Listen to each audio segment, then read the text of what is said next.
Това е по-добро от дубайския шоколад. Представям ви дубайски чизкейк. Започваме с запържването на нашия кадаиф. Ще го смесим с пистачо крем. И това ще бъде нашата основа за чизкейкът. Основата за нашия чизкейк е готова. За крема ще използваме маскарпоне, крема сирене, пистачо крем и пудра захар.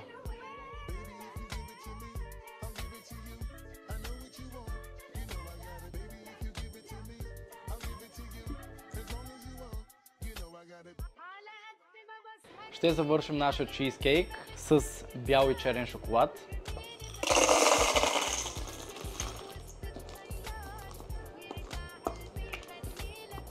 И сега заливаме.